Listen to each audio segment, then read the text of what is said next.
Good morning to everyone. SS ইনস্টিটিউটে সবাইকে স্বাগত জানাই। দেখো তোমরা মোটামুটি আমি প্রায় 5 থেকে 6 দিন আমি কিন্তু কোনো ভিডিও আপলোড করিনি, কারণ আমার কিছু এখন সমস্যা চলছিল। ওই জন্য আমি এখন কোনো 4-5 দিন ভিডিও আপলোড করতে পারিনি, তার জন্য আমি খুবই দুঃখিত। কিন্তু আজকের যে বিষয়টি হবে সেই বিষয়টি হচ্ছে আমার কোচিং সেন্টার থেকে অনেক স্টুডেন্টের এসএসসি জিডিতে রিটেন কোয়ালিফাই করেছে, কিন্তু সমস্যাটা হচ্ছে তাদের এক জায়গায়, রিটেন কোয়ালিফাই করার পরেও তারা কিন্তু খুবই চিন্তিত।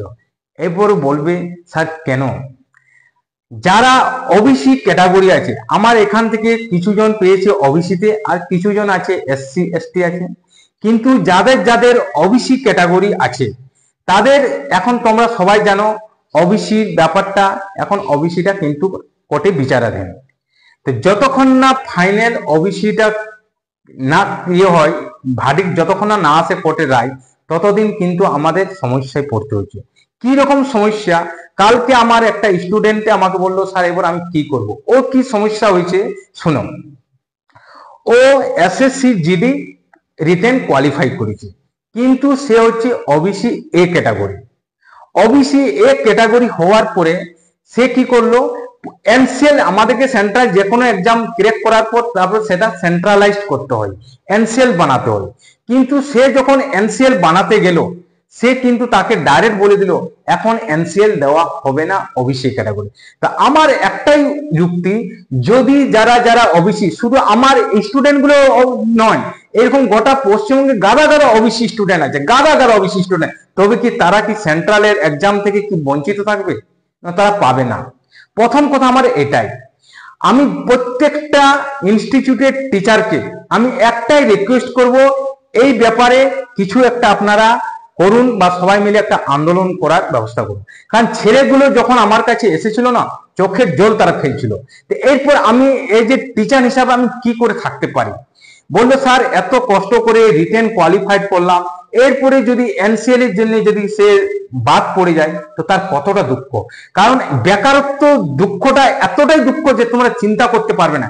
এই জন্যই বললাম কাদের কাদের ওবিসি আছে, তারা যারা আমার স্টুডেন্ট তাদেরকেও বলছি, যারা আমার কোচিং এর ক্যান্ডিডেট নয় তাদেরকেও বলছি, কিন্তু তাদেরকেও বলছি, তাদেরকে একটাই কথা বলবো যে যত যত ওবিসি ক্যান্ডিডেট আছে তারা কিন্তু পথে আন্দোলন করার চেষ্টা করবে।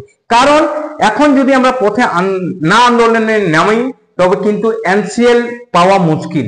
এনসিএল তারা একটাই কথা বলছে, কোর্টে এখন এটা বিচারাধীন, যতক্ষণ না কোর্টে ফাইনাল না অ্যান্সার দেয় আমরা কি করে এনসিএলটা দেবো। অতএব এটাই তো আমরা হচ্ছি, যারা ওবিসি ক্যাটাগরি তারা সেন্ট্রালের এক্সাম কোনো পাবে না। কে করলো দোষ আর কে ভুগবে? এটা কেন আমরা ভুগতে যাব? আজকে একটা ছেলে রিটেন কোয়ালিফাই করার জন্য দিন রাত এক করে দিচ্ছে, আর তার জন্য যদি ওবিসি ক্যাটাগরি জন্য যদি বাদ পড়ে যায় তো কত বড় খারাপ লাগবে। আমি বললাম যদি সে যদি ওবিসি ক্যাটাগরি যদি না থাকতো তোকে কেন সরকার দিয়েছে? প্রথমে তা সে ওবিসির আশাটা থাকতো না। আজকে ওবিসি থাকার পরে তো সে ওবিসি হিসাবে ফর্মটা ফিল আপ করেছিল, কিন্তু আজকে সে যখন আমার কাছে এলো, আমি আরো অনেকজনের সাথে কনসাল্ট করেছি এই ব্যাপারে, কিন্তু তারা একটাই কথা বলেছে, পথে নামা ছাড়া কোনো গতি নেই, একটাই গতি, সেটা হচ্ছে আন্দোলন। আমি অতএব প্রত্যেকটা ইনস্টিটিউটের টিচারকে একটাই রিকোয়েস্ট করব, এই ব্যাপারে আপনারা কিছু একটা ভাবুন। আমি এসএস ইনস্টিটিউটের তরফ থেকে সব রকম সহযোগিতা করব, আমার আর কিচ্ছু করবো না। আমি আরেকটা কথা বলে দিয়ে রাখছি, যারা যারা ওবিসি আছো, কেউ যদি তারা জিডি বা এসএসসি জিডি যারা রিটেন কোয়ালিফাইড করেছো, তারা একবার গিয়ে ব্লকে এনসিএলটা দেখো কি হচ্ছে। এখন যদি তোমরা না এনসিএলটা বানাও, দেখা গেল পরীক্ষার সময় তোমরা এনসিএলটা বানাতে যাবে, দেখা গেল তখন রিজেক্ট করে দেবে, তখন হাতে তোমার সময় থাকবে না, তখন একদমই সময় থাকবে না। এই জন্য আমি একটাই কথা বলবো, আমার যতগুলো ক্যান্ডিডেট আছে আমি তো তাদেরকে বলে দিয়েছি, কিন্তু বাইরের আদার্স স্টুডেন্ট যারা আমার কোচিং এর অন্য হয়তো কথা পড়ছে বা সেলফ স্টাডি করছে, তাদেরকে একটাই কথা বলবো, এখনই তোমরা ব্লকে বা এসডিও অফিসে গিয়ে যোগাযোগ করো এনসিএলটা নেওয়ার জন্য। যদি আজকে এনসিএলটা যদি না দেয়, হয়তো তোমাকে ফিজিক্যাল যখন ডাকবে তখন তোমাকে কিন্তু ডিসকোয়ালিফাই করে দেবে। কারণ ডিসকোয়ালিফাই করবে না কেন? কারণ তো লেখা আছে এনসিএল তো সাবমিট করতে হবে, আর তুমি এনসিএলটা দেবে না। এই জন্যই বললাম, যার যার ইয়ে নেই তারা আমাকে বলো স্যার আমারও নেই, সেটা আমাকে তোমরা কমেন্টে জানো, আমি সেই রকম ভাবে ব্যবস্থা করব।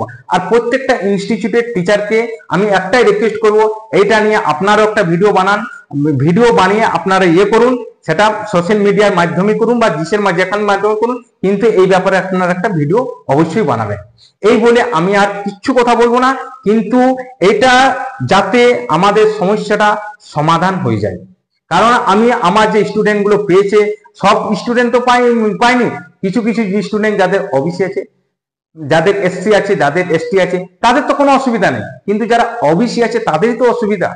তো তাদের চোখের জল ফেলবে, এটা কিন্তু আমি সহ্য করতে পারবো না। যে কোনো উপায় আমি তাদেরকে এখন এনসিএল যদি না, আরেকবার ওকে বলেছি তুমি আরেকবার যাবে, দ্বিতীয়বার যাবে, তৃতীয়বার যাবে, যদি না দেয় এনসিএলটা, তখন একটা ব্যবস্থা কোনো করা দেখা যাবে। এই অবধি আমি তোমাদেরকে বলে দিয়ে রাখলাম, ভিডিওটা যত দূর পারবে শেয়ার করার চেষ্টা করব, কারণ এরকম হাজার হাজার ছেলে ওবিসি পড়ে আছে, হাজার হাজার ছেলে যারা যারা এসএসসি জিডি কোয়ালিফাইড করেছে রিটার্ন। এসসি এসটিতে তো কোনো অসুবিধা নেই, খালি ওবিসিদের জন্য। বা আমি তাদেরকে একটাই বলবো, ইমিডিয়েটলি কিন্তু ব্লকে বা এসডি অফিসে যাওয়ার চেষ্টা করো এখন এনসিএলটা পেয়ে গেলে। কারণ দেখা গেল এখন তোমরা যাবে না, পরে এনসিএলটা কিন্তু নিতে যাবে, বলে দেবে যে এনসিএল হবে না, অতএব তোমরা সমস্যায় কিন্তু ভুগবে। আমি আর কিছু বলছি না, অতএব তোমাদেরকে একটাই রিকোয়েস্ট করবো, ভিডিওটি শেয়ার করে আর সবার কাছে কথাটা পৌঁছে দেওয়ার জন্য। Thank you.